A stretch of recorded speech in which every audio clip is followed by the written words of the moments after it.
from the National News Studio, Sri Lanka.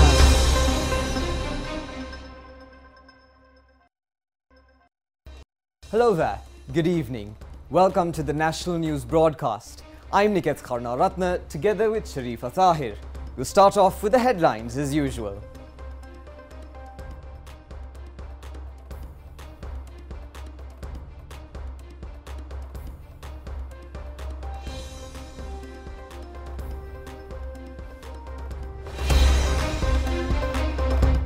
Change in power cuts from today.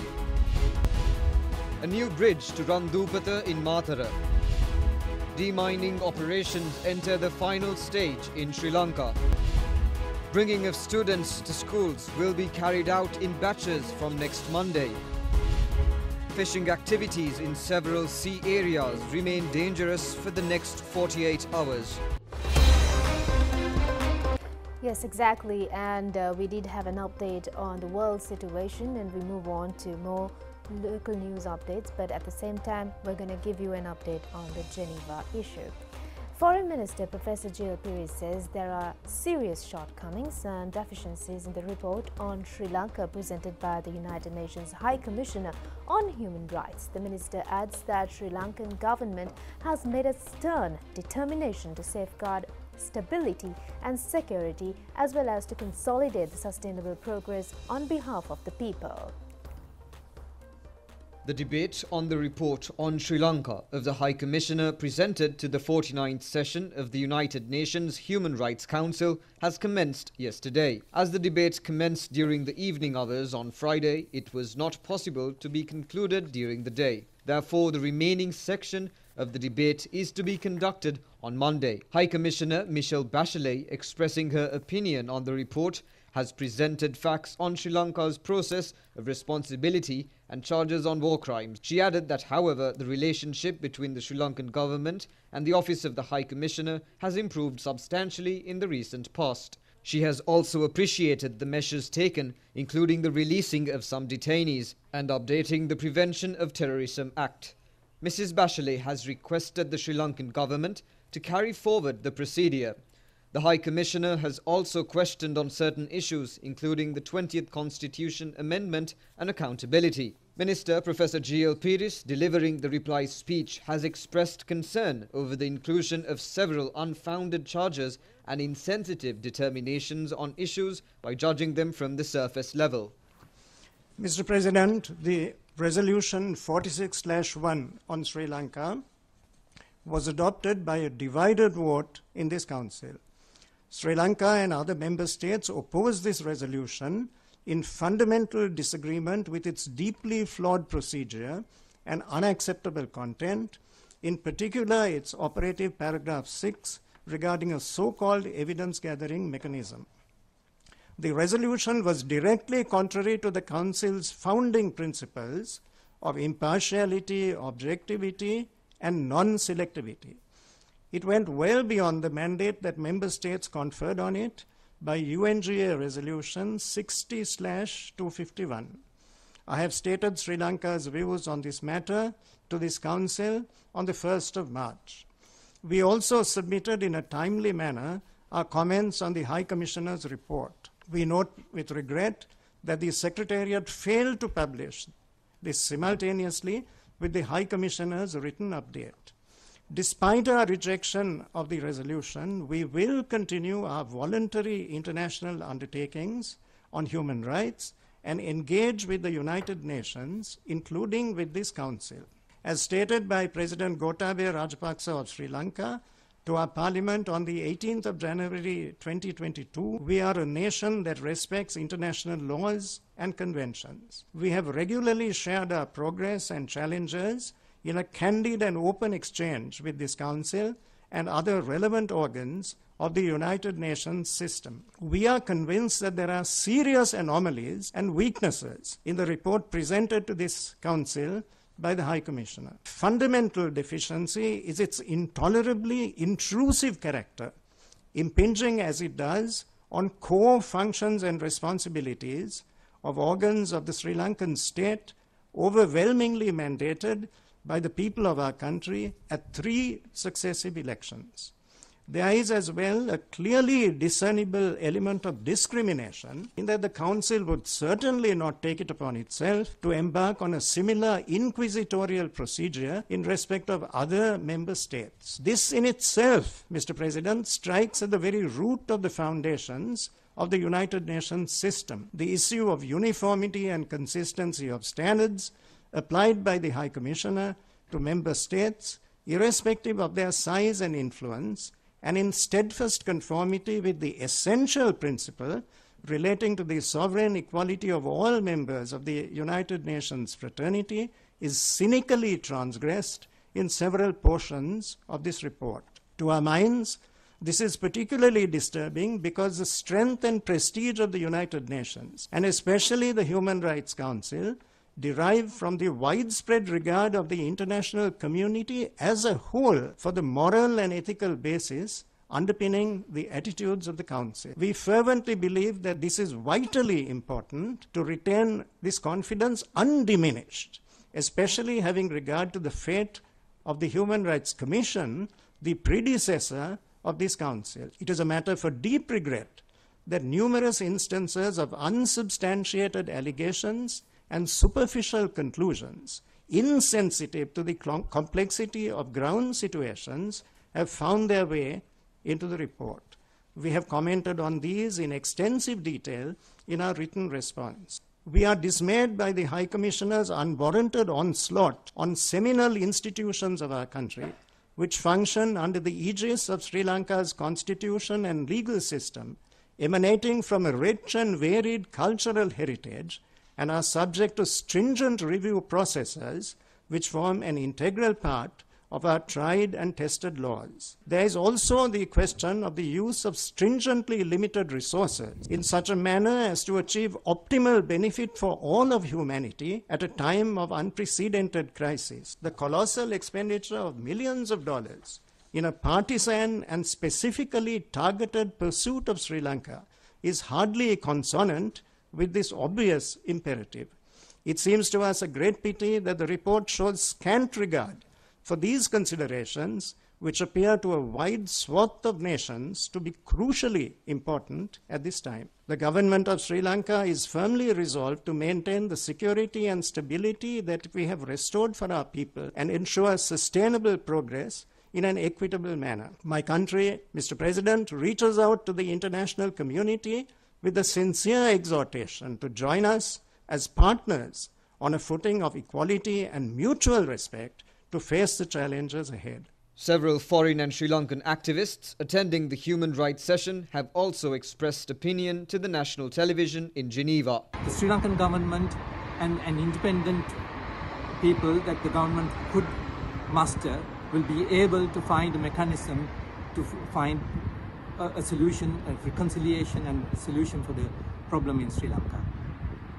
We urge the people of Sri Lanka to ask the United Nations Human Rights Council to stop this charade and give our people the chance to find a reconciliation and peace among themselves. After all, it's us, the Sri Lankan people, who have to live with each other and find the way to live with each other.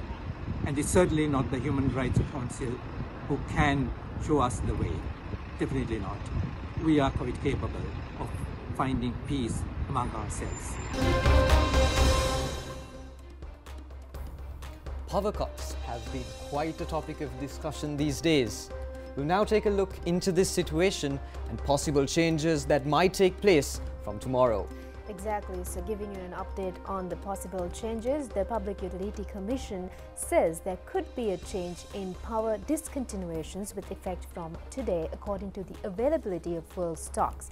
Attention has been focused on this issue in line with the pledge given by the government that power cuts are to be curtailed from today onwards. It has been pointed out that based on the existing fuel stocks, power cuts of minimum extent could take place. The Public Utility Commission has granted permission to the Ceylon Electricity Board to engage in 7-hour power cutbacks in the F and E zones. Accordingly, a 4-hour power disruption from 8:30 am to 4:30 pm and also 3-hour power disruptions from 4:30 pm to 10 pm may take place in the relevant zones. In the other zones, power cutbacks will be carried out only for a period of 4 hours. Chairman of the Ceylon Petroleum Corporation, Attorney at Law Sumit Vijayasinghe says that by now fuel is being imported according to a systematic plan. Unloading of fuel stocks and island-wide disruption are taking place continuously. The chairman has also expressed hope of shortening of lengthy queues in front of filling stations. The situation is expected to return to normalcy during the day. He said that the country has in its possession necessary fuel stocks, therefore there is no need for stockpiling. He also said that they have already conducted several rounds of discussions with the President, the Finance Minister and the new Minister of Power as well. The chairman has also said they will make a determination at the end of talks with the Ministers of Power and Energy on the plan for the procurement of necessary diesel and furnace oil. He further said that the necessary fuel will be made available from next Monday for generation of electricity. පසුගිය දින අතිගරු ජනාධිපතිතුමා සමග පැවති සාකච්ඡාවේදීත් මුදල් ඇමතුමා සමග පැවති සාකච්ඡාවේදීත් විදුලි බල නව අමාත්‍යතුමිය සමග ඊයේ දවසේ පැවති සාකච්ඡාවේදීත් අපි සාකච්ඡා වාරයන් ගණනාවක් දැන් මේ වෙනකොට පවත්වලා තියෙනවා. අපි එහිදී අපි එකඟතාවයන් ඇති කරගත්තේ يعني අද හෙට දින සිට විදුලි බලය සඳහා අවශ්‍ය ඉන්ධන ලබා දීමට. අපි ඉන්ධන ලබා දීම සඳහා එකඟ වුණු පරිදි අද දවසේත් අපේ විදුලි බල ඇමතුමා ඒ වගේම කනින් තෙල් අමාත්‍යතුමා අද සාකච්ඡාවක් ඇඳවලා තියෙනවා. මේ සාකච්ඡාවේදී අපි ඉදිරි දින කීපය සඳහා අවශ්‍ය ඩීසල් සහ දැවි තෙල් ලබා දෙන්නේ සැලැස්මක් මොකක්ද කියලා අපි අවසානයක් කරනවා. ඇත්ත වශයෙන්ම අපි පසුගිය දිනවල එකඟ වුණ ආකාරයට දැනට ඩීසල් ලබා දීම අපි ආරම්භ කරලා තියෙන්නේ. ඒක දැනට ක්‍රියාත්මක කරනවා.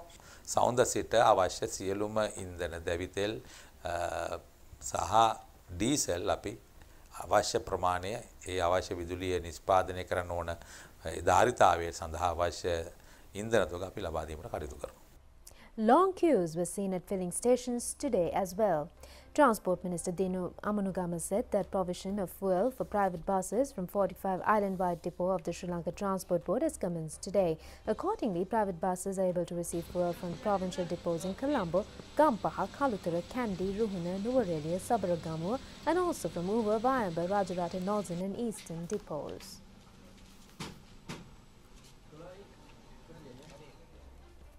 Moving on to more stories, a ceremony pertaining to the placing of Attavisi Buddha statues and the unveiling of statues in the Buddha Shrine Room at the Sanda Hirusaya Chaitya in Anuradhapura was held today. President Gotabaya Rajapaksa has also participated in the event. The Attavisi Buddha statues at the Na Uyana Aranya Senasanaya in Nelsiripura were brought in possession to the Mahasaya yesterday. Thereafter, they were provincially placed in the Sala Patalamalua in front of the Sanda Hirusaya Stupa. The newly constructed Buddha shrine with Buddha statues containing sacred relics was declared open this morning amidst the extending of blessings of the Mahasangha headed by the Attamasthanadipati, Venerable Dr. Pallegama Srinivasa Thera.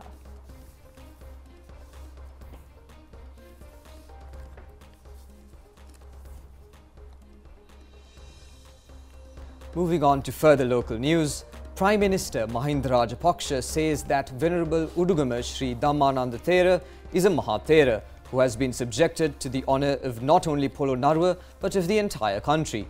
He has made these remarks on the meritorious occasion of the presentation of the Sannaspata to the Mahanayaka Thera on his appointment as Anunayaka of the Udarata Amarapura Mahanikaya.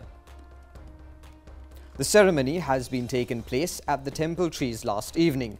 The Mahasangha, headed by acting Mahanayaka of the Udarata Amarapura Mahanikaya and Chief Sanghanayaka of Japan, Venerable Yalagamue Dhammisara Thera, Mahanayaka of the Sri Lanka Ramanya Mahanikaya, Most Venerable Makulave Vimala Thera, Anunayaka of the Malvatta chapter of the Mahavihara Vanshika Shyamo Pali Nikaya, Most Venerable Dimbul Kumbure Vimala Dhamma Thera, Anunayaka of the Asgiri chapter of the Mahavihara Vanshika Shyamo Pali Nikaya, Most Venerable Anamaduwe Dhammadasi Thera, former President Maithripala Sirisena and the Speaker have also attended this event. Prime Minister Mahinda Rajapaksa said that the Venerable Mahanayaka Thera is extending immense leadership not only on the national level but also through religious and cultural levels. The Prime Minister also said that the selection of the Mahanayaka Thera to the post of the Udarata Amarapura Mahanikaya is an extremely important and timely act. He has also expressed hope on the ability of the Venerable Thera to engage in more services through his new appointment as the Anunayaka. The Prime Minister added that the President, Gotabaya Rajapaksa, is a leader who is always willing to act on the advancement of the Sambuddha Sasana. Accordingly, he has extended significant contribution for the development of the Sasana by the conservation of viharas. The Prime Minister further said he believes that Anunayaka Thera would extend the relevant guidance. A meeting between Prime Minister Mahinda Rajapaksa and newly appointed US Ambassador in Sri Lanka has taken place at the Temple Trees yesterday. The new envoy has informed the Prime Minister that she would strive to further consolidate political, social and economic ties with Sri Lanka during her tenure. She has also expressed assistance for the vibrant maintenance of the Sri Lankan economy in the face of the COVID-19 pandemic. The ambassador has also pledged cooperation for the enhancement of the power and energy and tourism sectors.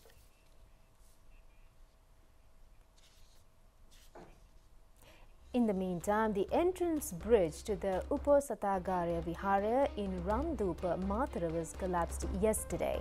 President Gotabaya Rajapaksa has instructed the Ministry of Highways last evening to construct a new bridge immediately.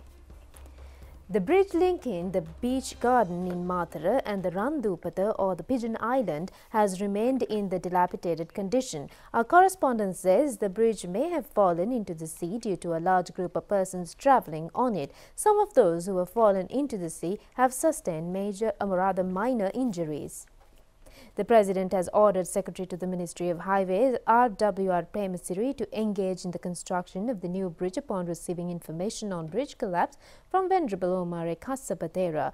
The Uposathagaraya of the Rohana chapter of the Siam Mahanikaya is located in the island. It has been an attractive destination of local and foreign tourists. Secretary to the Ministry said that they are hoping to complete construction of the new bridge within 6 months. A group of officials of the State Development and Designing Corporation and the Road Development Authority have inspected the location today. The Sri Lanka Army is presently engaged in building a temporary bridge to the Vihara. The Army Engineering Task Force engaged in demining operations expresses hope of concluding their work within the next year and to make Sri Lanka a country freed from landmines. Chief Field Engineer of the Sri Lanka Army, Major General Chandana Vijay Sundara, says that demining in the locations where the most serious clashes in the final war operations had taken place are presently being carried out. The Sri Lanka Army Engineering Corps said that had commenced their operations in the year 2002. The work had been expanded in the year 2004, making the Engineering Task Force the largest demining organization in the country. It was the humanitarian demining unit of the Engineering Task Force that had taken the prominent responsibility in demining the areas liberated by the humanitarian operation by the year 2007. Upon a survey carried out after the ending of the humanitarian operation in 2009, it had been found out that an area of 1,318 square kilometers in the island continued to remain dangerous due to the presence of landmines. The areas included 8 districts in the northern and eastern provinces, as well as several vulnerable areas in the districts of Anuradhapura, Polonnaruwa and Puttalam. The soldiers of the Army Engineering Division had commenced clearing of landmines in an extent of 887 square kilometers. They had fulfilled their duties by freeing 886 square kilometers from landmines. Therefore, only less than 1 square kilometer remains to be searched. A national television crew has arrived in Jaffna Peninsula to inspect the landmine clearing operations.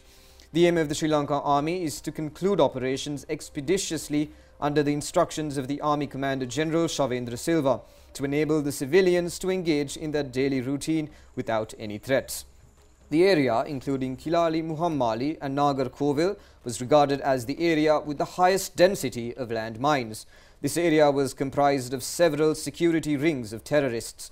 The demining operations are being carried out giving priority under 3 stages. The highest priority is given to the areas where ordinary civilians are to be resettled. The second highest priority is given to eliminate landmine threats in cultivation areas. The third priority is to clear landmines in forest areas. The Tiger organization was reported to have buried thousands of landmines without any planning in the areas where the final battles had taken place. Trained dogs and remote controllers are being used in the extremely difficult duties undertaken by the soldiers of the engineering division. The only government institute utilizing all 3 international methodologies in eliminating landmines is the Army Engineering Task Force. 6 dogs are being utilized to identify landmines in the Kilali site. Each dog is engaged in duties for nearly 4 hours a day. It has been found out that a single dog is able to cover an extent of 250 kilometers to 1,000 kilometers in a day. It could identify a bomb buried up to 15 centimeters under the earth. 2 machines used to detect buried mines in shrublands are also being utilized in the operations. Many cleared areas have already been handed over to the general public for residential and cultivational purposes. It has also been pointed out that the Army and other non-governmental organizations have already unearthed more than 800,000 anti-personnel mines from 11 districts since the year 2002. Well-known social activist in the island, Rajapaksa, has been appointed to the post of presidential advisor by President Gotabaya Rajapaksa. It was Mr. Rajapaksa who had introduced to Sri Lanka the form of social entrepreneurship which resolves the social and environmental problems in a novel format. He has received a Bachelor of Arts degree in Project Management from the University of Southern Queensland in Australia and another degree in Genetical Science from the University of Bangalore in India. He has also played a pioneering role in recent times for the enhancement of youth entrepreneurship in Sri Lanka. Mr. Rajapaksa, who has also acted as Chief Innovator at the British Council, was also the creator of the Earth Power Social Entrepreneurs Jayabima program. Now we'll take an update into the coronavirus situation in the country. Director General of Health Services has issued revised guidelines to be followed in dealing with COVID-19 related deaths. Here are some of the new information on the series of directives. We have changed the proposal updates on COVID-19 positive dead bodies from midnight today. Earlier, we were sending all the COVID-19 positive dead bodies who need burial to Ottamawadi. From today midnight onwards, even the dead body is positive, the dead body will be put into the double bags and sealed, and with a sealed coffin will be handed over to the relatives, and they can go and bury that dead body with the sealed coffin either nearest burial grounds or their native place. And this has to be done within 24 hours. So all the religious rituals can be done either in the hospital or in the crematorium or the burial grounds, adhering to the health guidelines. Hereafter, the government will not transport any dead bodies to Ottamawadi, and all the transportation and everything has to be done by the relatives of the deceased. And from 30th of April, you need fully vaccination. That means the primary vaccine, the first 2 doses plus the 3rd dose to enter into the public places. So the public places will be defined and given to the general public, will be informed to the general public in near future.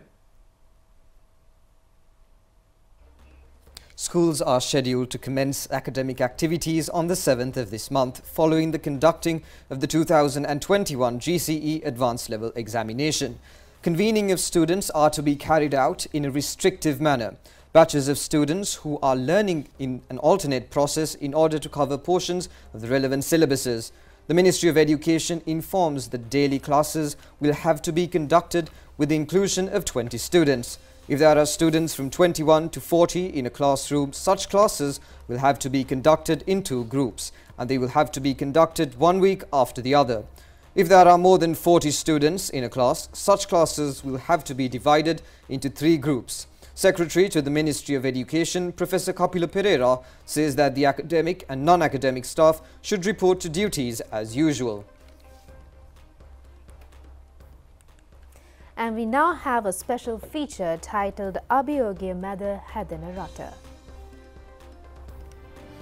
Cane is being cultivated in large extent to fulfill the locally grown quality sugar output. The Ceylon Sugar Company is extending a magnanimous contribution in this regard. Chairman of the Ceylon Sugar Company, Janaka Nimalashandra, said they might have taken over the 2 manufacturing institutions at a time when the island had incurred the biggest loss in sugar production. He added that, however, today the company is boasting a net profit of 1,600 million rupees. Services of 1,500 workers have been made permanent.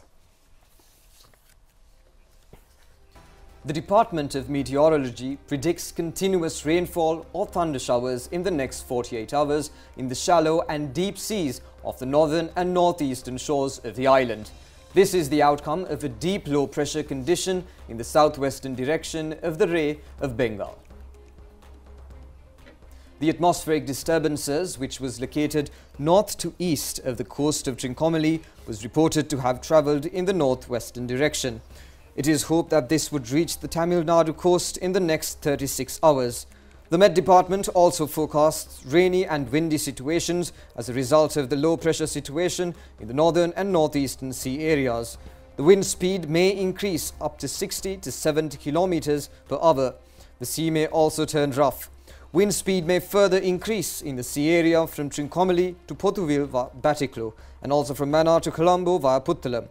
The department informs fishing and naval communities not to engage in activities in the deep and shallow areas beyond the coast of Mannar to Trincomalee via Kankesanture until further notice.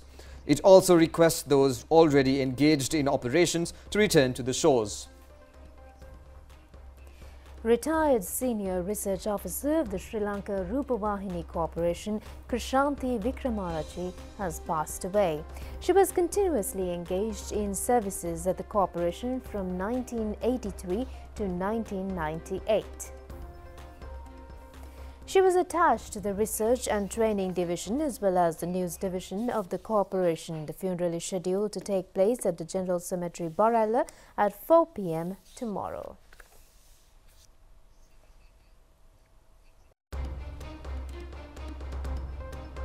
That's it on the news for you tonight. Together with Niket, I'm Sharifa, wishing you a very pleasant night. Thank you for tuning in. Good night.